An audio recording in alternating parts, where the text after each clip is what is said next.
विश्व के सारे लोग करे जो साथ में मिलकर प्रार्थना, सबका मंगल होगा तब, सबका मंगल होगा तब, बढ़ेगी विश्व की चेतना।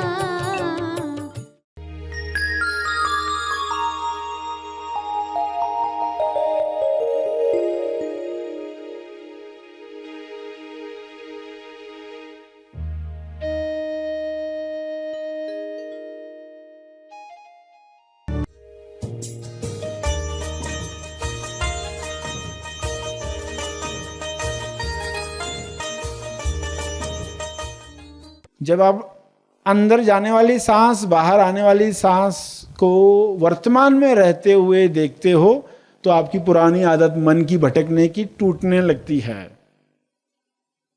तो प्राणायाम भी जो हो उसमें भी समझ क्या हो, ये हमें वर्तमान में ले आने के लिए है। सभी को शुभेच्छा। हैप्पी थॉट्स तेज ज्ञान फाउंडेशन द्वारा आयोजित ध्यान प्रार्थना बीज बोने के लिए आप सबका स्वागत करते हैं। रोज हम सब मिलकर प्रार्थना करते हैं ताकि हम खुद भी स्वस्थ रह पाएं और जो बीमार हैं उन्हें भी हम अपनी प्रार्थना का बल पहुंचा पाएं। तो आइए ग्रहणशील रहते हैं और इस प्रार्थना का लाभ लेते हैं। सभी आंखें बंद करें। हे परमेश्वर, विश्व के सभी मनुष्य अपने सवालों के जवाब प्राप्त करें।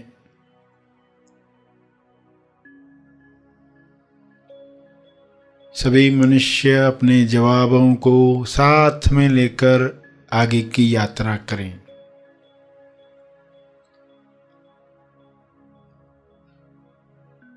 जवाबों को अपने जीवन में उतारें। स्वास्थ्य का सवाल स्वास्थ्य का जवाब बने।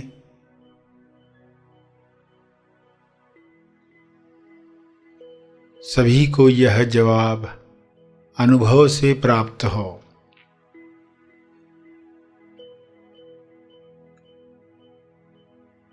स्वास्थ्य को खोने की कमजोरी समाप्त हो। अपनी लालसाओं पर नियंत्रण न रखने की वजह से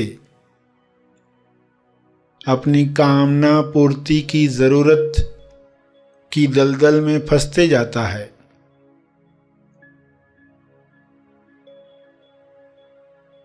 इसलिए स्वास्थ्य समाप्त होता है, बीमारियां घेर लेती हैं। सभी मनुष्य यह स्वबोध से जाने और कामना पूर्ति की जरूरत की दलदल में न फंसें। जो कामना स्वास्थ्य की तरफ ले जाए, मुक्ति की तरफ ले जाए, मोक्ष की तरफ ले जाए, प्रेम आनंद मौन की अभिव्यक्ति करवाए, वही कामना शुभ इच्छा के रूप में बल दे। सभी इस बल को प्राप्त करके एक दूसरे को मदद करें, भाईचारे के साथ जीवन जिएं।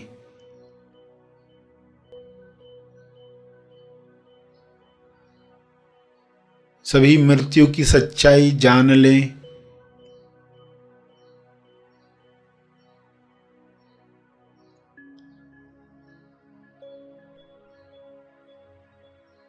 मृत्यु की सच्चाई को जुठलाकर लोग जीवन से हाथ धो बैठते हैं, स्वास्थ्य से हाथ धो बैठते हैं। यह सच्चाई लोगों के सामने रहे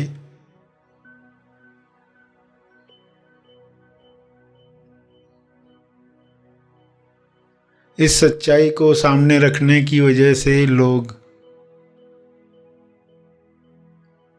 आहार व्यवहार ऐसा रखेंगे ताकि स्वास्थ्य बना रहे,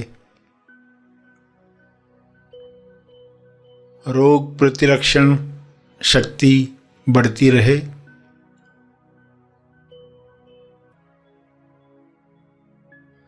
मौत की सच्चाई जागृति बढ़ाए।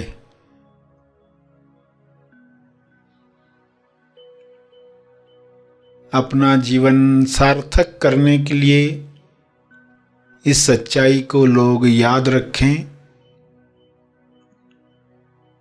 और अमर तत्व को प्राप्त करें।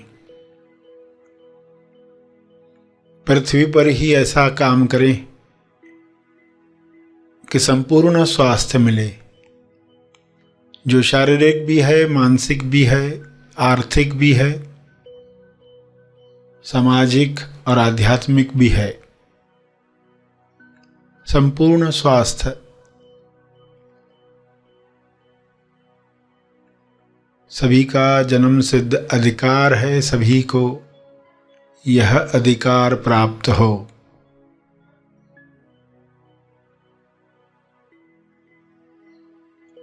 सभी अपनी कमजोरियों से ऊपर उठें। मानसिक कमजोरियां, लालसाएं जो ऐसे काम करवाती हैं जो ज़मीर नहीं मानता, विवेक नहीं मानता, फिर भी लोग कर गुजरते हैं, क्योंकि कामना पूर्ति की लालसा इतनी बड़ी होती है कि आत्मनियंत्रण रह नहीं पाता। सभी को आत्मनियंत्रण की शक्ति मिले, सभी को आत्मज्ञान की शक्ति मिले, सभी को ध्यान की शक्ति मिले।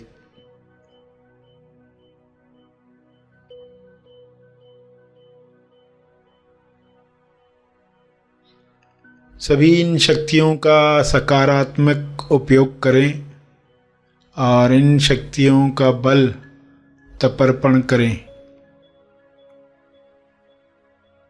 ताकि और शक्तियों को काम करने का मौका मिले।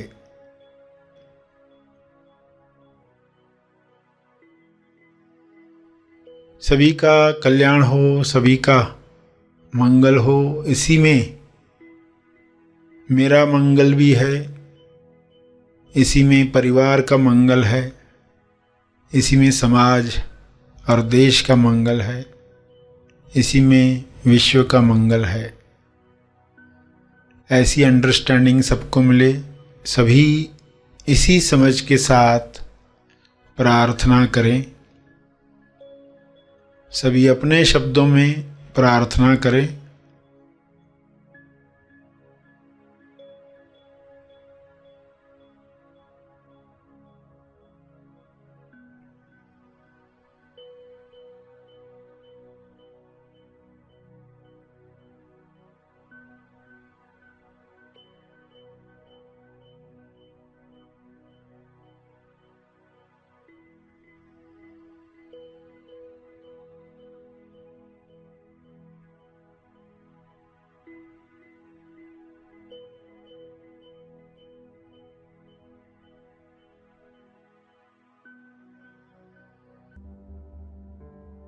प्रार्थना चलती रहे। अंत में अपने तप का बल, जो बल अर्जित किया है आपने ध्यान से, प्रार्थना से, समझ से, वह अर्जित बल सबको लाभ दे। इस शुद्ध भाव से तपर्पण करें। सभी धीरे धीरे आंखें खोलें। आइए सब ग्रहणशील होते हैं एक चेतना संदेश सुनने के लिए।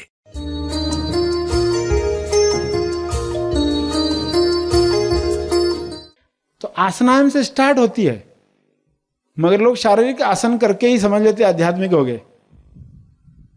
वो योग नहीं है, वो तो स्टार्ट है उसकी कि चलो शुरुआत करो, कुछ स्वास्थ्य बनाओ, बैठ तो पाए शरीर ध्यान में।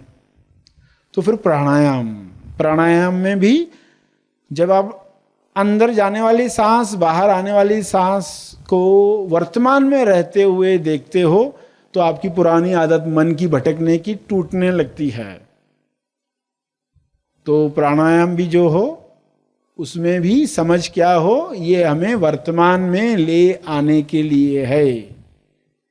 असली पर्पस सॉल्व नहीं हुआ तो मात्र शारीरिक फायदा होता है। फायदे लेने हैं सबके, स्वास्थ्य बनाना है, व्यायाम करना है, व्यायाम आसन करना है, प्राणायाम करना है, मगर उसके साथ समझ वर्तमान में आने की,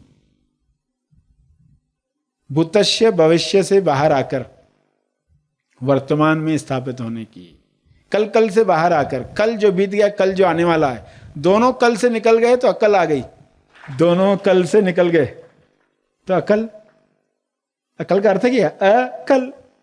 जहां कल नहीं बचा तो अकल आ गई। तो सचमुच में हमें फायदा लेना है तो सही ढंग से महाआसन करें, सही ढंग से प्राणायाम करें, श्वास के सहारे असली चीज तक भी पहुंचे। फिर प्राणायाम के बाद आता है विचारायाम। लोग विचार बहुत करते मगर विचारायाम नहीं करते। विचारायाम का अर्थ क्या है? जब खोज होती है। एक इंसान कहता है फला फला पर्सन ने ना मेरे साथ ऐसा व्यवहार किया, या मुझे ऐसी गाली दी, या सबके सामने मेरे साथ ऐसा व्यवहार किया।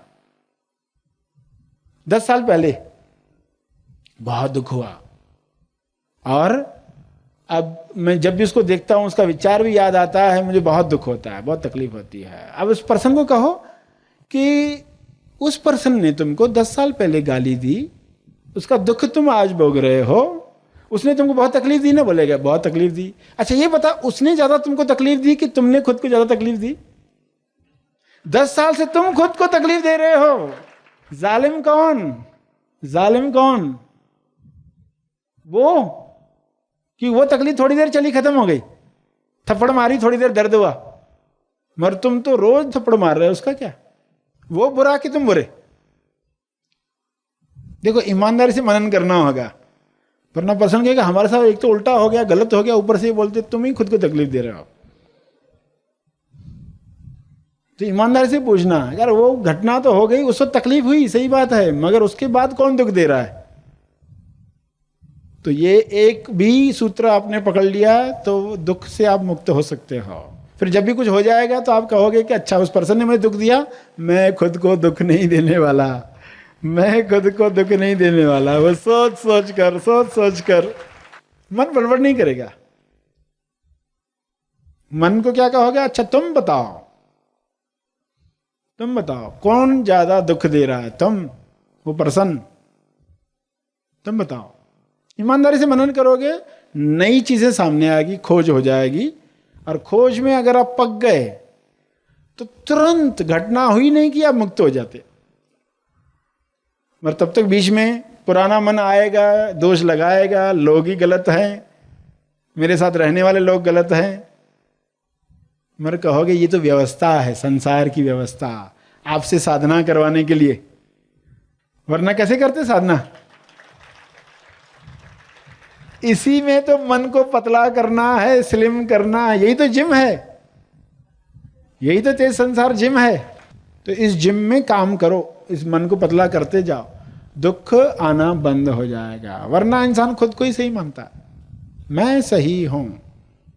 इस तरह खोज करें।